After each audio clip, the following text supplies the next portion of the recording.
Good morning class. आज हम लोग स्टार्ट करेंगे स्नैपशॉट सप्लीमेंट्री बुक आपकी। ठीक है, chapter number 1,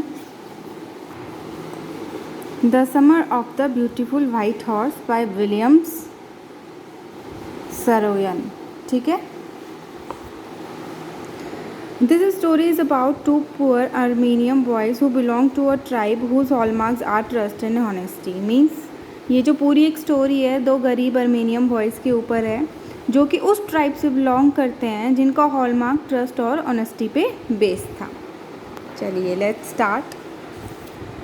one day back there in a good old days when I was 9 and the world was full of every imaginable kind of magnificence and life was still a delightful and mysterious dream. ठीक है, इसका मतलब है बहुत दिन पहले की बात है। गुड ओल्ड डेज़ का वो मतलब कहना चाह रहा है बचपन के दिन, जब वो 9 साल का था और जो वर्ल्ड है वो फुल ऑफ इमेजिनेबल काइंड, मतलब इमेजिनेशन से भरी हुई, मतलब अपनी ही इमेजिनेशन में शानदार। बचपन में क्या होता है, हम सोचते हैं कि ये चीज़ बड़ी शानदार है, ये ऐसे ही शानदार चीज़ों से भरा हुआ उसका सपनों से भरा हुआ बचपन था। और लाइफ अभी भी डिलाइटफुल, खुशनुमा और मिस्टीरियस ड्रीम, ऐसे ड्रीम्स जिनका कुछ पता ही नहीं था, ऐसी थी my cousin Murad.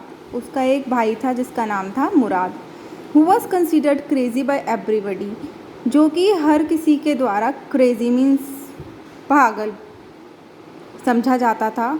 Who knew him except me, उसको सिर्फ मैं ही पहचानता था। Came to my house at 4 in the morning, सुबह सुबह मेरे दरवाजे पर, मेरे घर पर 4 बजे आया। And woke me up tapping on the window of my room, और मुझे जगाया खटखटा के मेरी विंडो को। अरम ही सेट, जो अब तक ये जितनी भी स्टोरी बता रहा है उस लड़के का क्या नाम है, अरम, और उसके भाई का क्या नाम है, मुराद। उसने बोला, Aram. I jumped out of the bed and looked out of the window, मैं पलंग से कूदा और मैंने खिड़की के बाहर देखा। आई couldn't believe what I saw, मैं विश्वास ही नहीं कर पा रहा था जो मैंने देखा। अब देखते हैं क्या देखा। इट वॉजेंट मॉर्निंग येट, अभी तक सुबह नहीं हुई थी, भोर का समय था। But it was summer and with day break not many minutes around the corner of the world and it was the light enough for me to know I wasn't dreaming. गर्मियों का समय था और सुबह जब भोर होती है, जब सूरज निकलने से पहले मध्यम मध्यम सी रोशनी होती है, उस समय की बात है। तो उस रोशनी में वो यह देख सकता था, मतलब उस रोशनी में हम लोग सब क्लियरली देख सकते हैं उसको कि बाहर क्या चल रहा है। तो उस रोशनी में मेरे लिए ये समझने के लिए मुश्किल नहीं था कि हाँ मैं सपना नहीं देख रहा हूँ। माई कज़न मुराद, जो मेरा भाई था मुराद, वो sitting on a beautiful white horse, वो एक सफ़ेद घोड़े के, सुंदर सफ़ेद घोड़े के ऊपर बैठा था। I stuck my head out of the window, मैंने अपना सर विंडो के बाहर निकाला। एंड रब्ड माई आइज़, अपनी आँखों को मला। येस ही सेड इन अर्मेनियम, हाँ उसने अर्मेनियम भाषा में बोला। इट्स अ हॉर्स, यह एक घोड़ा ही है। यू आर नॉट ड्रीमिंग, तुम सपना नहीं देख रहे हो। Make it quick if you want to ride, जल्दी से बाहर आओ अगर तुम्हें इसकी सवारी करनी है तो। ठीक है। I knew my cousin Murad enjoyed being alive more than anybody else, मैं अपने कज़न को जानता हूँ, वो ज़िंदगी जीना बहुत अच्छे से जानता है औरों के मुकाबले।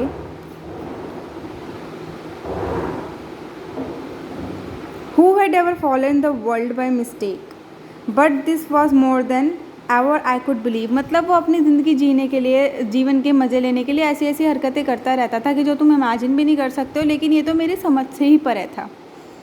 In the first place, my earliest memories had been memories of horses and my first longings had been longings to ride. मतलब वो लोग इतने पुअर थे कि वो लोग कुछ भी अफोर्ड नहीं कर सकते थे। लाइक फूड अफोर्ड करना भी it's a very difficult task for them. तो सडनली उसको एक वाइट हॉर्स दिख जाता है, it will be very unbelievable things to them. तो वो सोचता है, और the tribe was famous for their honesty, तो चोरी भी नहीं कर सकता है। ठीक है, तो देखते हैं आगे क्या होता है। तो मेरी मेमोरी में तो अर्लीस्ट मेमोरी मतलब बचपन की यादें, जब तक उसको उसकी बचपन की यादें याद हैं, जो हॉर्स था ना, वो उसका पहली ऐसी चीज़ थी उन लोगों की जो उन लोगों की अपनी थी। This was the wonderful part, मतलब सबसे शानदार पार्ट था उसकी ज़िंदगी का। In the second place we were poor, लेकिन दूसरी बात, हम लोग तो बहुत गरीब थे। This was the part that wouldn't permit me to believe that what I saw, मतलब वही मैंने आप लोगों को बताया ना कि इतने गरीब थे वो लोग कि वो अफोर्ड ही नहीं कर सकते थे, इसलिए वो बोल रहा है कि यह गरीबी होने की वजह से ये चीज़ मुझे, मेरा ब्रेन अलाउ ही नहीं कर रहा था विश्वास करने के लिए कि जो मैंने देखा कि क्या खिड़की के बाहर वो एक वाइट हॉर्स लिए उसका भाई मुराद खड़ा है। वी वर पुअर, हम लोग बहुत गरीब थे। वी हैड नो मनी, उनके पास कोई मनी ही नहीं थी। Our whole tribe was poverty stricken, ठीक है। इन लोगों की जो ट्राइब थी, अगर वो ऑनेस्टी के लिए फेमस थी ना, तो वो एक और चीज़ के लिए फेमस थी। किस चीज़ के लिए? गरीबी के लिए, poverty stricken. Every branch of the Garoghlanian family was living in the most amazing and comical poverty in the world. जो भी, मतलब ये जो ट्राइब का नाम है हमारी गरोगेलियन, तो ये जो ट्राइब थी, ठीक है, वो मोस्ट, मतलब एक ऐसे तरीके से जी रही थी कि देखने लायक पॉवर्टी थी उन लोगों के, देखने लायक गरीबी में मतलब जी रहे थे वो लोग, इतने गरीब थे। Nobody could understand where we get money enough to keep us with food in our bellies. किसी को विश्वास भी नहीं होता था कि हम कहाँ से इतने पैसे लाएं कि belly मीन्स पेट, हम अपने पेट को खाना दे सकें, मतलब अपना पेट भर सकें। Not even the old man of the family, बूढ़ों का भी यही हाल था। जब कोई बोलता है ना कि पहले से ही उनकी जो ट्राइब है वो गरीब थी। We had been famous for our honesty for something like 11th century. हम अपनी honesty के लिए कम से कम 11th century से famous थे। Even when we had the wealthiest family in what we like to think was the world. ठीक है, we were proud first, honest next. हम लोग गर्वान्वित पहले थे, honest उसके बाद थे, and after that we believed in right and wrong. वो लोग हमेशा ना इस चीज़ को जज करके काम करते थे कि क्या सही है और क्या गलत है। None of us would take advantage of anybody in the world, let alone steal. हम लोग कभी किसी का ना फ़ायदा नहीं उठा सकते थे, ठीक है। Consequently, मतलब उसके बाद, even though I could see the horse, उसके बाद भी जब मैं उस घोड़े को देखता हूँ, so magnificent, बहुत शानदार। magnificent का मतलब होता है शानदार। Even though I could smell it, मैं उसको सूंघ भी सकता हूँ, so lovely, बहुत ही सुंदर। Even though I could hear it breathing, मैं उसको सांस लेता हुआ सुन सकता हूँ, मतलब वो फील कर सकता है जब घोड़ा सांस ले रहा है। सो एक्साइटिंग, बहुत ही अच्छा। I couldn't believe the horse had anything to do with my cousin मुराद और with me. मुझे ये विश्वास ही नहीं हो रहा था कि इस घोड़े का मेरे से या मेरे भाई मुराद से क्या लेना देना है, और with any of the other member of our family, मतलब हमारे परिवार में किसी से भी उस घोड़े का क्या लेना देना है। अस्लीप और वेक, ना सोते हुए ना जागते, मतलब वो तो लोग सोते हुए भी नहीं सोच सकते थे कि वो एक घोड़ा ओन करेंगे। Because I knew my cousin Murad couldn't have brought the horse, पर यहाँ तक कि मैं ये भी जानता हूँ कि जो मेरा कज़न मुराद है वो इस लायक तो है नहीं कि वो घोड़ा ला सके, ठीक है। And if we couldn't have bought it, it must be have stolen it, अगर वो उसको ख़रीद के नहीं लाया तो ज़रूर उसको चोरी करके लाया। And I refuse to believe he had stolen it, लेकिन मेरा मन ये विश्वास करने को तैयार ही नहीं है कि वह ये घोड़ा चोरी करके लाया है। No member of the Garoghlanian family should be a thief, ये जो गरोगेलियन फैमिली है, कोई भी मेंबर उसका चोर नहीं हो सकता। I stared first at my cousin, मैंने पहले अपने कज़न को घूरा, एंड देन द हॉर्स, फिर घोड़े को घूरा। There were a pious stillness and humor in each of them, which one of the on the one hand delighted me and on the other hand frightened me. Payas stillness मतलब भोलापन, आँखों का मतलब, पायस का मतलब होता है बिल्कुल शुद्ध, प्योर, ठीक है। उनकी आँखों में एक ना, मतलब बोलते हैं ना, अगर कोई आदमी चोरी करके आता तो उसकी आँखों में डर होता है, लेकिन उसकी आँखों में ना तो डर था ना कुछ था, नथिंग वॉज देयर, कि उसको सेंस हो सके कि इसने कुछ गलत काम किया है, ठीक है। तो एक जगह तो उसके मन को शांति थी, एक हाथ मतलब एक तरफ तो उसको शांति थी कि हाँ इसने कुछ गलत काम नहीं किया है, लेकिन दूसरी तरफ फ्राइटेंड, डरा हुआ था वो। मुराद, आई सेड, मैंने कहा Mourad, where did you steal this horse, तुम इस घोड़े को कहाँ से चुरा कर लाए हो। Leap out the window, he said, if you want to ride, उसने कहा खिड़की से बाहर आओ अगर तुम इसको चलाना चाहते हो। इट वॉज ट्रू, यह सच था। Then he had stolen the horse, ये बात सच थी कि उसने घोड़े को चोरी किया है। There was no question about it, इसमें कोई दराए नहीं था। He had come to invite me to ride और नॉट एज आई चोज, उसने तो मुझे इन्वाइट किया है कि घोड़े पे सवार होना है कि नहीं होना है, वो मेरी चॉइस थी कि मैं जाऊँ या नहीं जाऊँ। Well, it seems to be stealing a horse for a ride was not the same thing as stealing something else, ठीक है, सच एज मनी। घोड़े की सवारी लेना मतलब बिना खरीदे हुए घोड़े की सवारी लेना, चोरी किए हुए घोड़े की सवारी लेना, जो राइड करना है वो कुछ और ही है। वो मतलब पैसे चुराने जैसा तो कुछ है नहीं उसमें, और वो चोरी भी जो किया वो मुराद ने किया है, ठीक है। तो सोचता है कि राइड लेने में तो कुछ हर्ज नहीं है। For all I knew may be it wasn't stealing at all, but मेरे लिए तो वो चुराया हुआ भी नहीं था। If you were crazy about the horse, अगर तुम घोड़े के लिए इतने ही पागल थे, इतने ही क्रेजी थे, the way my cousin Mourad and I were, हम लोग घोड़े के लिए बहुत ही ज़्यादा एक्साइटेड थे। इट वॉजंट स्टीलिंग, वो चुराया, अगर हम इतने ही एक्साइटेड थे तो चुराया हुआ नहीं माना जाएगा।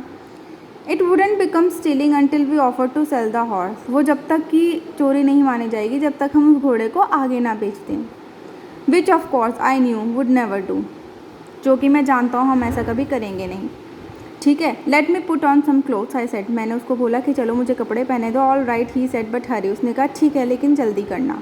आई leaped into my clothes, leap मतलब घुस गया, मतलब जैसे जैसे वो उसने अपने कपड़े पहन लिए। I jump down to the yard from the window and leaped up on to the horse behind my cousin Mourad, मैं खिड़की से बाहर बरामदे में, यार्ड मतलब होता है जो बाहर की जगह होती है, आप जो बरामदा कह सकते हो उसको, कुछ भी कह सकते हो, वहाँ कूदा और हॉर्स के पास आ गया जहाँ मेरा कज़न मुराद खड़ा हुआ था। That year we lived at the edge of town, उस साल हम एकदम शुरुआती मतलब जहाँ से वो मोहल्ला शुरू होता है एकदम शुरू में ही थे। ऑन वॉलनट एवेन्यू, वहाँ उस जगह का क्या नाम था, walnut avenue. Behind our house was the country, ठीक है, हमारे घर के पीछे कंट्री थी। वाइन यार्ड्स थे, ऑर्किड्स थे, जहाँ वाइन यार्ड्स मीन्स जहाँ वाइन बनती है, जहाँ ऑर्किड्स होते हैं ना, ऑर्किड्स की खेती होती है, इरिगेशन, डिचेज, ये सारे काम एग्रीकल्चर से रिलेटेड। एंड कंट्री रोड, और पीछे सिटी में जाने की रोड थी। In less than 3 minutes we were on the olive avenue, मुश्किल से हमें ऑलिव एवेन्यू पहुंचने में 3 मिनट लगे। And then horse begins to trot, trot means फुदकने लगा।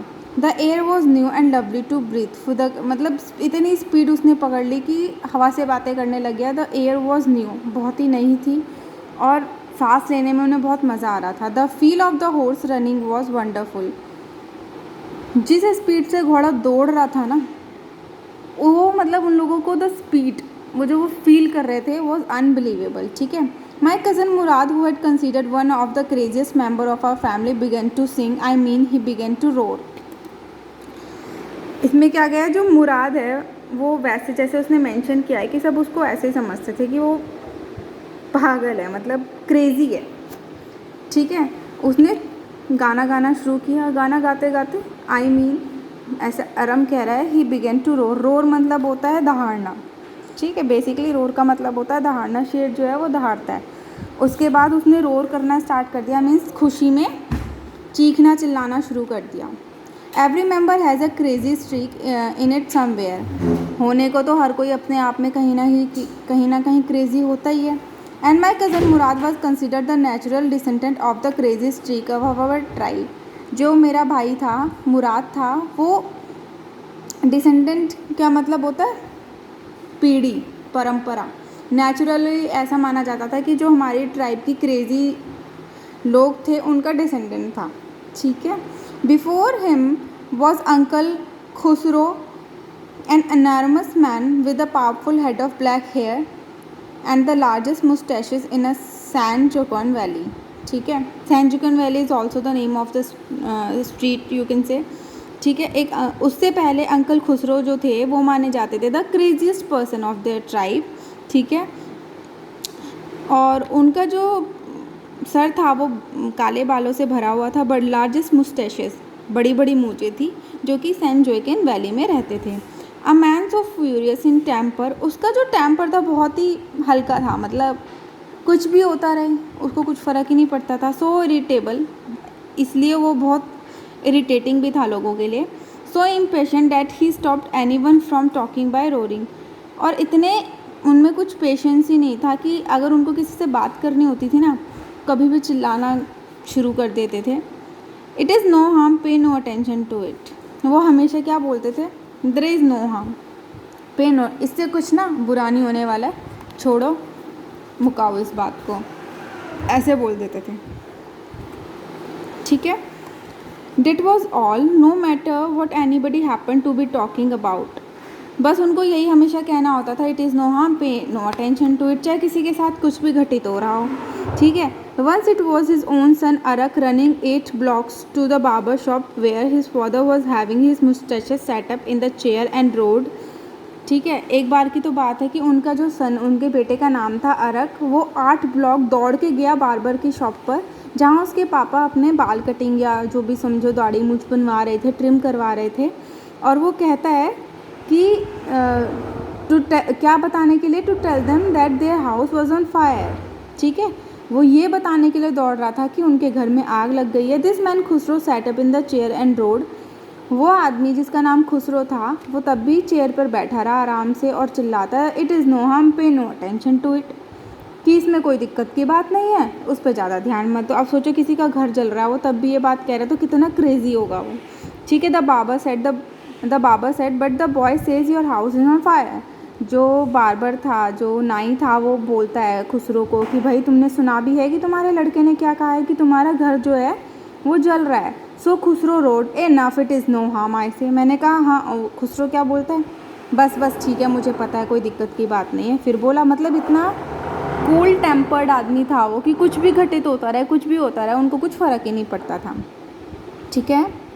माई cousin Murad was considered the natural descendant of this man, जो मेरा कज़न था वो इसी का डिसेंडेंट माना जाता था, मतलब इसी की पीढ़ी में से माना जाता था। Although Murad father was Zurab, लेकिन मुराद के पापा का नाम तो ज़ुराब था। Who was the practical and nothing else, जो हमेशा प्रैक्टिकल चीज़ों को सोचते थे, ठीक है। That's how it was in our tribe, ऐसा हमारी ट्राइब में चलता है। A man could be a father of his sons flesh, but that did not mean that he was also the father of his spirit. Flash का मतलब है बच्चों यहाँ बॉडी, मतलब हमारे ट्राइब में ऐसा माना जाता है कि जो फादर है वो बॉडी का होता है, बस जो हमारा शरीर है उसका होता है, हमारी आत्मा का फादर हो ऐसा ज़रूरी नहीं है। वही same the distribution of the various kind of spirit of our tribe had been from the beginning capricious and vagrant, मतलब जो डिस्ट्रीब्यूशन है इन लोगों का, ट्राइब का, वो शुरू से ही कैप्रिकोरियस एंड वेग्रेंट, कैप्रिकोरियस का मतलब होता है कि अलग अलग तरीके में बांटी गई थी according to their beliefs, according to their quality, ठीक है। We rode and my cousin Murad sang, हम सवारी लेते रहे और मेरा भाई मुराद लगातार गाता रहा। For all anybody knew we were still in the old country where at least, कोई और इससे पहले जानता, हम तब भी पुरानी कंट्री में ही थे। At least according to some of our neighbour, कम से कम हमारे कुछ नेबर्स के लिए। वी बिलोंग्ड, जो हमारे नेबर्स थे। We let the horse run as long as it feel like running, हमने घोड़ा तब तक दौड़ाया जब तक घोड़ा दौड़ने को चाहे, ठीक है। तो आज हम यहाँ तक कर रहे हैं। सब बच्चे इसके वर्ड मीनिंग्स देख कर रखेंगे, रिवीजन करके रखेंगे। कोई क्वेरी हो तो मुझसे पूछ सकते हैं, इसके आगे हम कल कंटिन्यू करेंगे। This is a kind of a big chapter, तो हम इसको 3 पार्ट्स में कंप्लीट कर रहे हैं, ठीक है। सब अपना वर्ड मीनिंग्स एक फेयर कॉपी में नोट करेंगे, क्योंकि आप लोग रीड करोगे वर्ड मीनिंग तभी निकल कर आएंगे, ठीक है। चलिए, ओके।